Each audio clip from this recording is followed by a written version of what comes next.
So, hello everyone. Let's start the second podcast of organization theory. इस chapter के अंदर हम सबसे पहले ऑर्गेनाइजेशन थ्योरीज हमारी कैसे इवॉल्व हुई है हम उसके बारे में जो है वो देखेंगे। और सबसे पहले हम बात करते हैं कि एग्जैक्टली हमें ये इवोल्यूशन जो है वो क्यों देखना है और ये एग्जैक्टली एवोल्यूशन जो है वो क्यों हुआ था।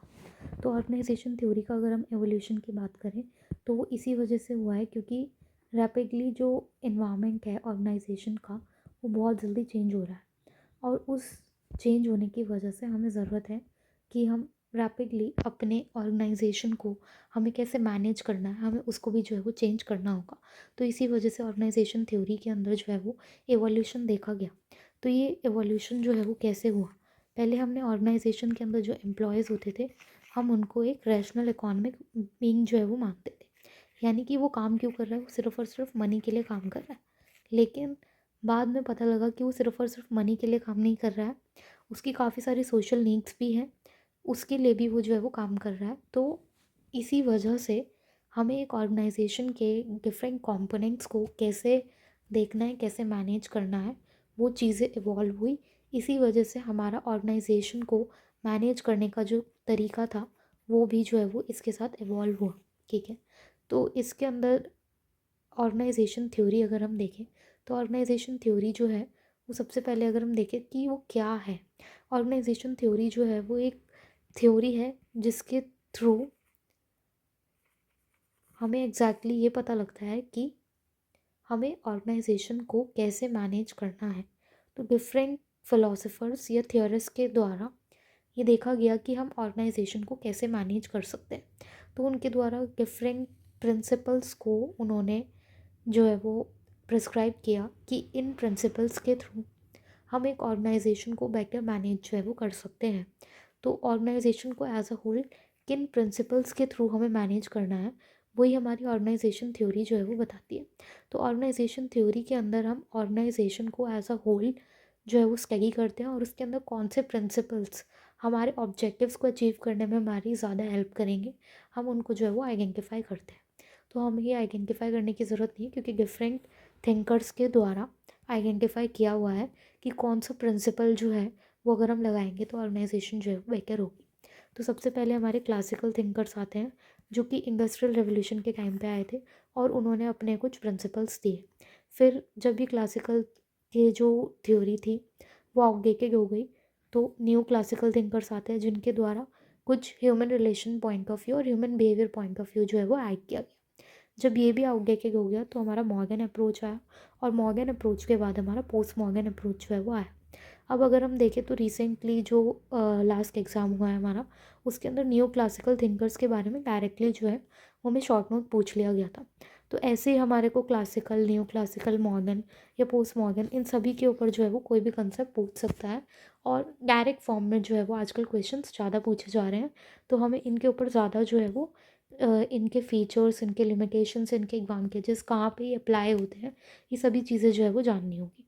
तो सबसे पहले अगर हम क्लासिकल थिंकर्स की बात करें तो क्लासिकल थिंकर्स के अंदर हमारे तीन मेन थिंकर हैं, F W Taylor, Henry Fayol and Weber. तो सबसे पहले अगर हम एफ डब्ल्यू टेलर की बात करें तो इनके द्वारा जो ऑर्गेनाइजेशन को मैनेज करने का तरीका दिया गया है वो साइंटिफिक मैनेजमेंट जो है वो दी गई है कि हम एक ऐसा बेस्ट मेथड जो है वो निकालेंगे जिसके थ्रू ऑर्गेनाइजेशन जो है वो अपनी मैक्सिमम प्रोडक्टिविटी पे जो है वो काम करे और कॉस्ट जो है वो उसकी मिनिमाइज हो। ठीक है, तो एफ डब्ल्यू टेलर के द्वारा बोला गया कि हमें अपनी ऑर्गेनाइजेशन को साइंटिफिकली मैनेज करना है। तो इसके लिए इन्होंने कुछ प्रिंसिपल्स दिए कि किन प्रिंसिपल्स को इंश्योर करके हम अपनी ऑर्गेनाइजेशन को बेस्ट मैनेज जो है वो कर सकते हैं।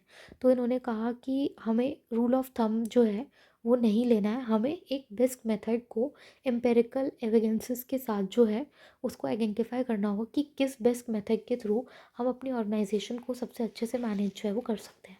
दूसरा प्रिंसिपल आया harmony not Discord. Harmony not Discord का मतलब है कि जो मैनेजमेंट है और इंडिविजुअल्स हैं उन दोनों का इंटरेस्ट जो है वो सेम है और इन दोनों के बीच में हार्मनी है और इन दोनों की जो भी प्रॉस्पेरिटी है वो भी हार्मनी है, वो भी रिलेटेड है। तो इन दोनों का क्योंकि ऑब्जेक्टिव सेम है तो ये ऑब्जेक्टिव सेम होने की वजह से ये दोनों जो है वो एक दूसरे के हित में ही काम करेंगे। तो इसी वजह से दोनों जो है वो हार्मोनाइज्ड है, डिस्कॉर्ड नहीं है इन दोनों के बीच में। देन तीसरा प्रिंसिपल इन्होंने दिया cooperation not individualism. Cooperation not individualism का मतलब है कि जो भी एम्प्लॉयज़ वहाँ पे काम करेंगे उनसे आप कोई भी सजेशंस वगैरह जो है वो ले सकते हो। सजेशन इन द फॉर्म कि कैसे हम बेटर कॉपरेशन जो है वो करें। इसकी वजह से जो ऑर्गेनाइजेशन होगी वो अच्छे से काम करेगी, उसके एम्प्लॉयज़ उसके साथ बन के जो है वो रहेंगे, उनके साथ कॉन्फ्लिक्ट में जो है वो नहीं आएंगे। जब उनसे सजेशंस जो है वो मांगी जाएगी तो वो उनके लिए ही जो है वो काम करेंगे। ठीक है।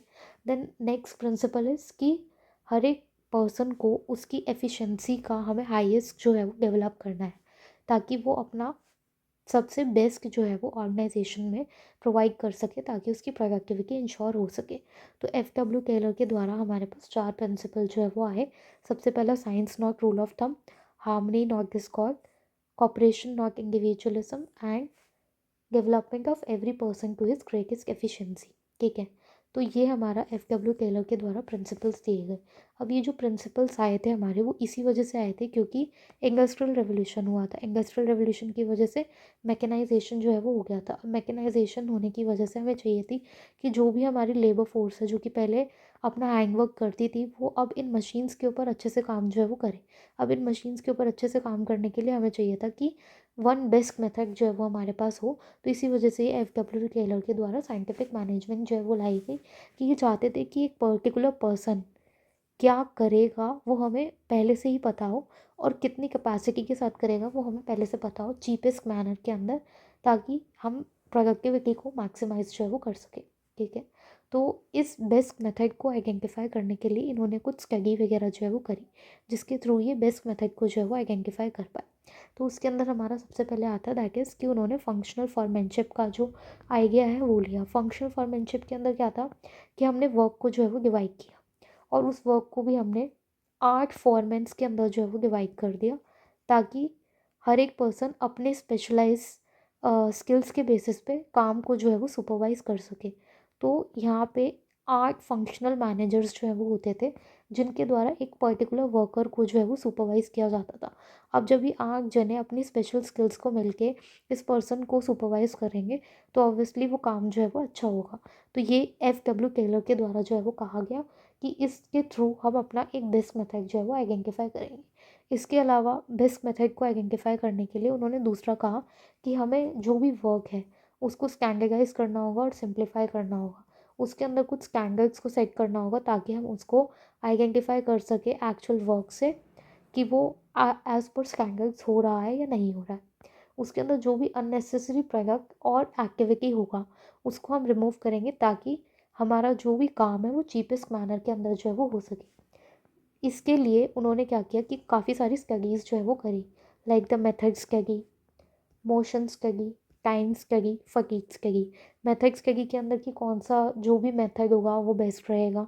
उसके अलावा मोशन स्टडी के अंदर कि कितने स्टेप्स जो हैं वो इसके अंदर लगेंगे इस काम को करने के लिए। इसके अलावा टाइम स्टडी के अंदर हमने देखा कि कितना स्टैंडर्ड टाइम जो है वो एक काम करने के लिए लगेगा।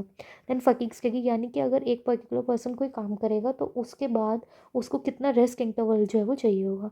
तो इन सभी को आइडेंटिफाई करके हमने सोचा कि हम अपने वर्क को जो है वो स्टैंडर्ड और सिंप्लीफाई जो है वो कर देंगे। देन तीसरा मेथड आता है इनका कि ये जो भी वर्कर था या एम्प्लॉय था उसको कैसे मोटिवेट करते थे, उसको पैसे के बेसिस पे जो है वो मोटिवेट करते थे। और इस मोटिवेशन के थ्रू उन्होंने क्या करा, उन्होंने differential piece wage rate system जो है वो लेके आए। इसके अंदर differential piece wage rate system के अंदर जो भी जितना ज़्यादा प्रोडक्ट जो है वो बनाएगा उतना ही ज़्यादा उसको जो है वो वेजेस जो है वो प्रोवाइड किए जाते थे।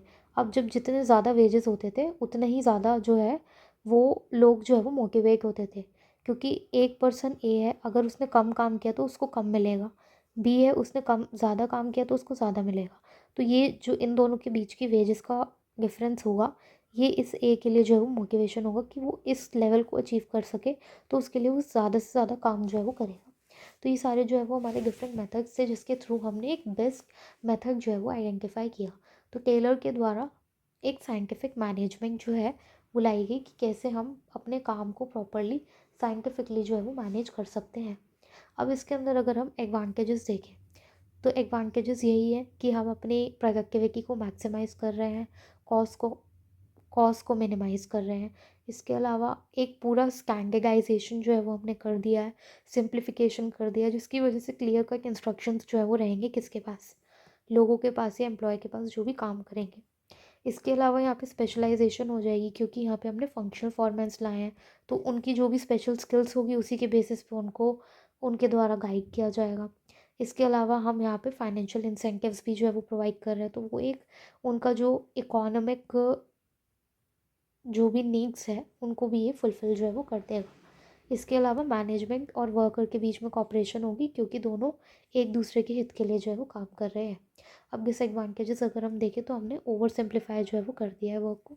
इसके अलावा वर्क जो है वो मोनोटोनस हो जाएगा, क्योंकि हम एक ही बेस्ट मेथड को आइडेंटिफाई कर रहे हैं और उसी को ही कह रहे हैं कि वो बार बार करें। इसके अलावा हमने वर्क को डिह्यूमनाइज कर दिया, क्योंकि सारे जो भी 8 फॉरमैन्स होंगे वो एक बंदे को जो है वो सुपरवाइज़ करेंगे। तो इसके लिए इन सभी की बातों को मानना बहुत मुश्किल हो जाएगा। इसके अलावा इस पर्टिकुलर जो साइंटिफिक मैनेजमेंट प्रोवाइड करी गई है उसकी एप्लीकेबिलिटी जो है वो लिमिटेड है, यानी कि ये सारी ऑर्गेनाइजेशंस के अंदर जो है वो नहीं लगाई जा सकती, क्योंकि हर किसी के अंदर इतना रिगरस मेथड जो है वो नहीं होगा। इसके अलावा हम यहाँ पे फ्लेक्सिबिलिटी भी जो है वो अलाउ नहीं कर रहे हैं कि आज हमने दूसरा मेथड ले लिया और कल हमने जो है वो दूसरा मेथड ले लिया बेस्ड ऑन दी चेंजेस, तो ये भी जो है वो अलाउ नहीं की जा रही है। इसके अलावा हमने इनोवेशन को भी जो है वो डिक्रीज़ कर दिया, क्योंकि एक ही बेस्ट मेथड को हम बार बार जो है वो यूज़ कर रहे हैं, और इसकी वजह से जो एब्सेंटिज़म रेट है वर्कर का वो भी जो है वो इंक्रीज़ हो जाएगा, क्योंकि यहाँ पे वो एक ही काम को जो है वो बार बार कर रहा है, जिसकी वजह से उसके अंदर लेथार्जी जो है वो आ जाएगी। अब अगर हम इस एफ डब्ल्यू टेलर के जो कंसेप्ट है साइंटिफिक मैनेजमेंट है, अगर हम देखें कि प्रेजेंटली इंडिया के अंदर इसको कहाँ कहाँ अप्लाई किया जाता है, तो इसके लिए हम एग्जांपल्स जो है वो शो कर सकते हैं कि मैन्युफैक्चरिंग इंडस्ट्री के अंदर अभी भी ये जो है वो यूज़ किया जाता है, जहाँ पे असेंबली लाइन प्रोडक्शन जो है वो की जाती है। लाइक अगर हम हिंदुस्तान यूनिवर लिमिटेड देखें तो वहाँ पे जो भी हमारे प्रोडक्ट्स हैं वो असेंबली लाइन प्रोडक्ट के थ्रू जो है वो बनाए जाते हैं। इसके अलावा अगर हम सर्विस सेंटर में देखें तो कॉल सेंटर्स के अंदर जो भी रिकॉर्डेड स्क्रिप्ट्स होती हैं उनको रखा गया है, ताकि एक स्टैंडर्ड वे में सभी को रिप्लाई जो है वो मिल सके। तो ये टीसीएस के द्वारा जो है वो यूज़ किया जाता है। इसके अलावा अगर हम देखें तो मैगी मैगी के अंदर भी हम यही साइंटिफिक मैनेजमेंट जो है वो यूज़ करते हैं। पूरा प्रोसेस है उनका कि कैसे इधर से ऑर्डर पास जो है वो होना है। इसके अलावा हेल्थ केयर इंफ्रास्ट्रक्चर्स के अंदर अगर हम देखें तो लाइक अपोलो हॉस्पिटल के अंदर पूरा हमारा प्रोसेस होता है कि यहाँ पे हमारे को मेडिकेशन मिलेगा, यहाँ पे एडमिनिस्ट्रेशन वर्क होगा, यहाँ पे पेशेंट का ओपीडी होगा, यहाँ पे पेशेंट का एक्सरे होगा। तो ये सभी चीज़ें जो है वो एक स्टैंडर्ड ऑपरेटिंग प्रोसीजर जो है वो बनाया हुआ है। ठीक है, तो ये हमारा एफ टेलर का हो गया कि हमें ऑर्गेनाइजेशन को कैसे मैनेज करना है। हमें ऑर्गेनाइजेशन को साइंटिफिकली मैनेज करना है, और उसके लिए हमें हार्मनी नॉट डिस्कॉर्ड लगाना है, कॉपरेशन नॉट इंडिविजुअलिज्म। इसके अलावा डेवलपमेंट ऑफ फन इंटरेस्ट करना है टू दी ऑर्गेनाइजेशन इंटरेस्ट। और इसके अलावा हमें बेस्ट मेथड जो है वो यूज़ करना है, और इसके लिए हमें क्या चाहिए होगा, फंक्शनल फॉर्मेनशिप चाहिए होगी। उसके अलावा वर्क स्टडी करनी पड़ेगी, और differential piece wage rate system जो है वो रखना होगा। तो इन सभी के द्वारा ही हमारा एफ टेलर जो है वो समराइज़ हो जाता है। देन नेक्स्ट आता है कि हेनरी फ्योल जो है उनके द्वारा जो इंडस्ट्रीज़ जो है वो हमारी रैपिडली इवॉल्व कर रही थी, उसी को ही काउंटर करने के लिए, उसी को ही मैनेज करने के लिए, अपनी ऑर्गेनाइजेशन की प्रोडक्टिविटी को बढ़ाने के लिए, और अपने जो भी कॉम्प्लेक्सिटी है उसको रिजॉल्व करने के लिए with respect to the resources of human finance, उन सभी को मैनेज करने के लिए हेनरी फ्योल के द्वारा 14 प्रिंसिपल्स ऑफ मैनेजमेंट जो है वो लाए गए। 14 प्रिंसिपल्स ऑफ मैनेजमेंट जो है वो इसलिए लाए गए ताकि वो किसी भी ऑर्गेनाइजेशन के अंदर यूनिवर्सली जो है वो उनको अप्लाई किया जा सके। तो ये एक इसके ऊपर इम्प्रूवमेंट आई टेलर के ऊपर, कि फ्योल के द्वारा कुछ ऐसे प्रिंसिपल्स लाए गए जो कि हम यूनिवर्सली अप्लाई जो है वो कर सकते हैं। तो ये यूनिवर्सली किसी भी ऑर्गेनाइजेशन के अंदर जो है वो अप्लाई कर सकते हैं with respect to the art and science of the management. और इन हेनरी फ्योल को फादर ऑफ जनरल मैनेजमेंट भी जो है वो कहा गया, जिनके द्वारा 5 फंक्शंस दिए गए मैनेजमेंट के, और इसके अलावा 14 प्रिंसिपल्स दिए गए मैनेजमेंट के। ठीक है, तो 5 फंक्शंस के अंदर हमारे वही आते हैं, planning, organising, staffing, directing and controlling. ठीक है, अब 14 प्रिंसिपल्स ऑफ मैनेजमेंट के अंदर अगर हम देखें तो सबसे पहले आता है हमारा division of work. Division of work के अंदर वही है कि हमें अपने वर्क को जो है पूरे ऑर्गेनाइजेशन के वर्क को हमें डिवाइड करना है टास्क के बेसिस पे, स्किल्स के बेसिस पे, ताकि एफिशिएंसी एंड इफेक्टिवनेस जो है वो बढ़ सके। और इसका एग्जांपल अगर हम देखें तो डिपार्टमेंट्स होते हैं डिफरेंट, एक फाइनेंस डिपार्टमेंट हो गया, एक एचआर डिपार्टमेंट हो गया, एक परचेज डिपार्टमेंट हो गया, एक सेल्स डिपार्टमेंट हो गया। तो यहाँ पे हमने पूरे वर्क को जो है वो डिवाइड कर रखा है। तो यही हमें जो है वो एक ऑर्गेनाइजेशन के अंदर फॉलो करना है ताकि हम हाईएस्ट एफिशिएंसी जो है वो अचीव कर सकें। देन सेकंड प्रिंसिपल आता है हमारा, that is the authority and responsibility. Authority में वही आता है कि हमें, हमारे पास एक पर्टिकुलर पर्सन जो कि हायर अथॉरिटी पे है, हायर हायरार्की पे है, उसके पास ये पावर होनी चाहिए कि वो लोगों को ऑर्डर दे सके और अपना काम करा सके। इसके अलावा रिस्पॉन्सिबिलिटी में आएगा कि रिस्पॉन्सिबिलिटी बनती है उसकी, ये ऑब्लिगेशन है कि उसको टास्क भी जो है वो परफॉर्म करना है, और साथ ही साथ में जो भी वो काम करेगा उसके लिए वो आंसरेबल जो है वो होना चाहिए। तो ये अथॉरिटी एंड रिस्पॉन्सिबिलिटी जो है वो दोनों साथ साथ में जो है वो जाती है, और ये हमें दोनों जो है वो अचीव करनी होती है। देन तीसरा आता है दैट इज़ द डिसिप्लिन। तो हमें ऑर्गेनाइजेशन के अंदर डिसिप्लिन भी जो है वो बना के रखना है ताकि हम ऑर्गेनाइजेशन के जो भी रूल्स हैं उनको ओबे कर सकें, और ये इसीलिए नेसेसरी है ताकि ऑर्गेनाइजेशन के जो वर्कर्स हैं वो उनके लिए काम करें। तो ये डिसिप्लिन हो गया। देन चौथा आता है हमारा, that is the unity of command. तो यूनिटी ऑफ कमांड के अंदर आता है हमारा कि जो भी एक पर्टिकुलर पर्सन है, वर्कर है, एम्प्लॉय है, उसको एक ही बॉस से जो है वो ऑर्डर आना चाहिए। यानी ये नहीं है कि दो दो बॉस से ऑर्डर आए। लाइक हमने देखा था कि FW टेलर के अंदर फंक्शनल फॉर्मेनशिप थी, 8 फॉर्मल मैनेजर्स के द्वारा एक पर्टिकुलर एम्प्लॉय को जो है वो ऑर्डर दिया जा रहा था, जिसकी वजह से इसको काफ़ी ज़्यादा कन्फ्यूजन जो है वो हो रही थी। तो इसी वजह से यहाँ पे यूनिटी ऑफ कमांड का प्रिंसिपल जो है वो आया कि जो भी ऑर्डर है वो एक ही सुपीरियर के थ्रू जो है वो आएगा। देन तीसरा पांचवा प्रिंसिपल आता है हमारा, that is the unity of direction. Unity of direction के अंदर आता है कि हमें को एक ही प्लान के साथ जो है वो अपने एक्शन को कन्फाइन रखना है, यानी कि एक ही प्लान को जो है वो हमें फॉलो करना है, मल्टीपल प्लान्स को जो है वो हमें फॉलो नहीं करना है। इसके अलावा सिक्स प्रिंसिपल आता है that is subordination of individual interest to the general interest. कि हमें जो भी कंपनी के डिफरेंट डिफरेंट स्टेक होल्डर्स हैं उन सभी के इंटरेस्ट को जो है उसको हमें सबऑर्डिनेट करना है लार्जर इंटरेस्ट में, जो कि कंपनी का इंटरेस्ट होगा, ठीक है, या फिर कॉमन इंटरेस्ट होगा, हमें उसके साथ इसको सबऑर्डिनेट करना है। देन नेक्स्ट आता है remuneration of the employ. Remuneration of employ के अंदर क्या कह रहे हैं कि हमें उनको फेयर कॉम्पनसेशन जो है वो प्रोवाइड करनी है। उसके अलावा नेक्स्ट प्रिंसिपल आता है सेंट्रलाइजेशन एंड डिसेंट्रलाइजेशन का। सेंट्रलाइजेशन के अंदर हमारे पास जो भी की डिसीजंस हमें लेने हैं उसको हमें अपने पास रखना है, और डिसेंट्रलाइज के हमें जो भी डे टू डे डिसीजंस है जो कि लोकल लेवल पे हमें चाहिए होंगे वो उनको उनकी पावर जो है वो दे देनी चाहिए। देन नेक्स्ट आता है स्केलर चेन का प्रिंसिपल। स्केलर चेन के अंदर ये कहा जाता है कि एक पूरी जो भी कम्युनिकेशन का हमारा चैनल है वो प्रॉपर फॉर्मल चैनल जो है वो होना चाहिए। इसके अलावा अगर कभी भी इमरजेंसी हो तो गैंग प्लैंक के थ्रू वो लोग कम्युनिकेट जो है वो कर सकते हैं। नेक्स्ट क्या आता है, that is the order. Order कि हमें जो भी चीज़ें हैं, या तो वो लोग हो या फिर वो रिसोर्सेज हो या फिर वो मशीन्स हो, वो अपनी अपनी जगह पे होनी चाहिए ताकि सभी काम जो है वो एफिशिएंटली हो सके। देन नेक्स्ट क्या आता है, that is the equity. Equity क्या है कि हमें सभी लोगों को इक्वल अपॉर्चुनिटी जो है वो प्रोवाइड करनी है, कोई भी डिस्क्रिमिनेशन जो है वो वहाँ पे नहीं चलेगा। इसके अलावा पर्सनल की स्टेबिलिटी जो है वो मैनेज करके रखनी है। ये नहीं हो कि बार बार वो एब्सेंटिज्म हो रहा है या फिर वो छोड़ के जा रहे हैं ऑर्गेनाइजेशन को, तो हमें ये इंश्योर करना है कि वो ऑर्गेनाइजेशन के अंदर लॉन्ग टाइम तक स्टेबल जो है वो रह सके। देन नेक्स्ट क्या आता है, इनिशिएटिव। इनिशिएटिव के अंदर है कि हमें जो भी वहाँ पे काम कर रहे हैं उनको प्रोत्साहन प्रोवाइड करना है कि वो अपने इनोवेशन एंड सजेशंस जो है वो ऑर्गेनाइजेशन को प्रोवाइड करें ताकि प्रोडक्टिविटी जो है वो इंक्रीज़ हो सके। देन लास्ट प्रिंसिपल आता है that is the esprit de corps. Esprit de corps के अंदर यही है कि हमें जो फीलिंग है ऑफ आई उसे हमें रिप्लेस करना है विद द वी, और सभी लोग मिलजुल के अगर एक साथ काम करेंगे तो उसके द्वारा हमारी यूनिटी एंड हार्मनी इंक्रीज़ होगी और प्रोडक्टिविटी भी जो है वो इंक्रीज़ होगी। तो इन 14 प्रिंसिपल्स को अगर हम फॉलो करेंगे तो ये हेनरी फ्योल के जो हमारी थियोरी है वो यहाँ पे फुलफिल हो जाएगी कि हमें अपनी ऑर्गेनाइजेशन को 14 प्रिंसिपल्स के साथ जो है वो मैनेज करना है। तो इसके द्वारा हमारी वही एडवांटेजेस हो जाएगी कि हमें एफिशिएंसी बना के रखेंगे, हम मैनेजमेंट को क्लियर गाइडलाइंस प्रोवाइड करेंगे, यूनिवर्सली एप्लीकेबल है ये किसी भी ऑर्गेनाइजेशन के अंदर। इसके अलावा यहाँ पे हम कॉमन लैंग्वेज और फ्रेमवर्क जो है वो मैनेज करके रख रहे हैं, जो कि यूनिवर्सली किसी भी ऑर्गेनाइजेशन के अंदर एम्प्लॉय किया जा सकता है।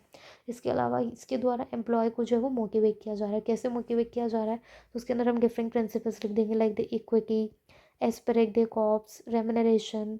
ये सारी चीज़ें जो है वो क्या कर रही है, वो एक मोटिवेट करेगी एम्प्लॉय को, और एम्प्लॉय जब मोटिवेट होगा तो वो उतना ही ज़्यादा कंट्रीब्यूशन जो है वो प्रोवाइड करेगा एक ऑर्गेनाइजेशन के अंदर। अब इसके अगर हम डिसएडवांटेजेस देखें तो यही है कि इसके द्वारा जो कॉम्प्लेक्सिटी है टेक्नोलॉजी का, कल्चर का, उसको हेनरी फ्योल के द्वारा बहुत ही ज़्यादा ओवर सिंप्लीफाई जो है वो कर दिया गया था, क्योंकि यहाँ पे इन्होंने अभी तक भी एक्सटर्नल एनवायरनमेंट के फैक्टर्स को जो है वो कंसिडर नहीं किया है। इसके अलावा ये जो प्रिंसिपल्स इनके द्वारा बताए गए हैं, इनका कोई एक्चुअली में फ़ायदा होगा या नहीं होगा, इसका कोई एम्पेरिकल एविडेंस जो है वो नहीं किया गया था। उनको जो मन में आया उन्होंने वो बता दिया, उसमें कोई स्टडी वगैरह जो है वो नहीं की गई थी। इसके अलावा ये जो पर्टिकुलरली प्रिंसिपल्स थे, ये हम एक फ्लैट ऑर्गेनाइजेशन के अंदर जो है वो लगाना मुश्किल है, क्योंकि वहाँ पे हायरार्की जो है वो नहीं होती है। इसके अलावा इनके द्वारा कस्टमर सेटिस्फैक्शन को भी जो है वो इग्नोर किया गया है। हमारा मेन मोटिव जो है वो यही रखा गया है कि हम कैसे ऑर्गेनाइजेशन के प्रॉफिट को जो है वो एनहांस करें। तो अब नेक्स्ट हमारा आता है, दैट इज़ दी वेबर की मैक्स वेबर की थ्योरी। मैक्स वेबर की थ्योरी के अंदर इन्होंने ब्यूरोक्रेटिक मैनेजमेंट का जो अप्रोच है वो प्रोवाइड करी है, कि हम एक पर्टिकुलर ऑर्गेनाइजेशन को ब्यूरोक्रेसी के थ्रू भी जो है वो मैनेज कर सकते हैं। और इसके थ्रू उन्होंने जर्मनी के अंदर हेल्प की थी कि हम कैसे इंडस्ट्रियल एंटरप्राइजेस को जो है वो ग्रो करें, यानी कि इन्होंने ब्यूरोक्रेसी के थ्रू जर्मनी के अंदर इंडस्ट्रियल एंटरप्राइजेस को जो है वो ग्रो कराया था। अब यहाँ पे इन्होंने क्या किया, इन्होंने कहा कि ऑर्गेनाइजेशन की स्ट्रक्चर और ऑर्गेनाइजेशन की हायरार्की, इन दोनों के ऊपर डिपेंड करेगा कि ऑर्गेनाइजेशन के अंदर एफिशिएंसी जो है वो कितनी होगी, ठीक है, या फिर कंसिस्टेंसी जो है वो कितनी होगी। और इसके द्वारा इन्होंने एक पूरा फ्रेमवर्क जो है वो प्रोवाइड किया कि हम कैसे कॉम्प्लेक्स ऑर्गेनाइजेशन को हायरार्की वाइज, स्ट्रक्चर वाइज हम मैनेज जो है वो कर सकते हैं। तो इन्होंने कहा कि हमें एक ऑर्गेनाइजेशन को, हमें रूल बेस्ड जो है वो रखना होगा, और हायरार्कियल ऑर्डर जो है वो बना के रखना होगा, यानी कि ब्यूरोक्रेसी जो है वो मेंटेन करके रखनी होगी, ताकि हम ऑर्गेनाइजेशन को जो है वो मैनेज कर सकें, ठीक है। तो इसके लिए इन्होंने 6 प्रिंसिपल्स जो है वो प्रोवाइड करे मैनेजमेंट के अंदर। 6 प्रिंसिपल्स के अंदर सबसे पहला हमारा आता है, that is the formal hierarchy. Formal hierarchy जो है वो हमें यहाँ पे यूज़ करनी होगी, यानी कि जो भी डिसीजंस हैं वो हमारे वर्टिकल हायरार्की के थ्रू जो है वो लिए जाएंगे। टॉप लेवल जो है वो हाईएस्ट डिसीजंस लेंगे, और ये जो है वो डे टू डे एक्टिविटीज़ जो है वो परफॉर्म करेंगे। इसके अलावा सेकंड प्रिंसिपल था कि हमारा रूल बेस्ड मैनेजमेंट जो है वो रहेगा। सभी चीज़ों के पहले से प्री प्लान रूल्स जो है वो बनाए जाएंगे, ताकि हम आर्बिट्रीनेस को जो है वो कंट्रोल कर सकें। देन तीसरा आता है, that is the functional speciality. Function speciality का मतलब है कि जो भी वर्क होगा उसको हम स्किल्स के बेसिस पे जो है वो डिवाइड करेंगे, यानी कि जिसको भी जो काम सबसे ज़्यादा बेहतर होगा, आता होगा, उसको जो है वो वर्क दिया जाएगा, ताकि हमारा जो भी कॉस्ट है वो मिनिमम रहे। दैन नेक्स्ट क्या आता है, दैट इज़ कि यहाँ पे हमने अप फोकस और इन फोकस दो पे ध्यान जो है वो दिया है। यानी कि अप फोकस जो कि स्टॉक होल्डर्स के गोल को सॉल्व करेगा, और इन फोकस यानी कि जो ऑर्गेनाइजेशन के गोल्स को जो है वो हमारे ध्यान में रखेगा। तो ये दोनों चीज़ें ही जो है वो यहाँ पे रहेगी।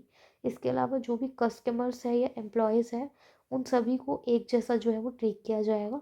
और सिक्स्थ आता है, दैट इज़ कि एम्प्लॉयमेंट जो है वो हम टेक्निकल क्वालिफिकेशन के बेसिस पे जो है वो प्रोवाइड करेंगे।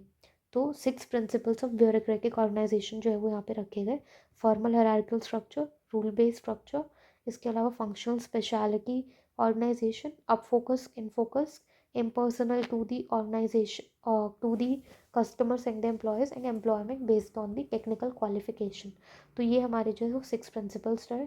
इसके अलावा इन्होंने कहा कि जो भी हमारे हायरार्की में टॉप लेवल का पर्सन होगा, उसको जो अथॉरिटी प्रोवाइड की जाएगी, वो हम रेशनल लीगल अथॉरिटी जो है वो प्रोवाइड करेंगे, जो कि लॉज एंड रूल्स के बेसिस पे उसको मिलेगी।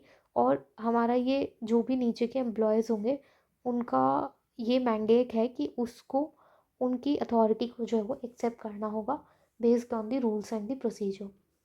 देन नेक्स्ट आता है कि जो ये एडवांटेजेस अगर हम देखें, तो इनके द्वारा हम जो भी फेवरेटिज्म है या फिर नेपोटिज़्म है, हमने उसको जो है वो प्रिवेंट किया और मेरिट के बेसिस पे लोगों को जो है वो हम ऑर्गेनाइजेशन के अंदर लेके आए।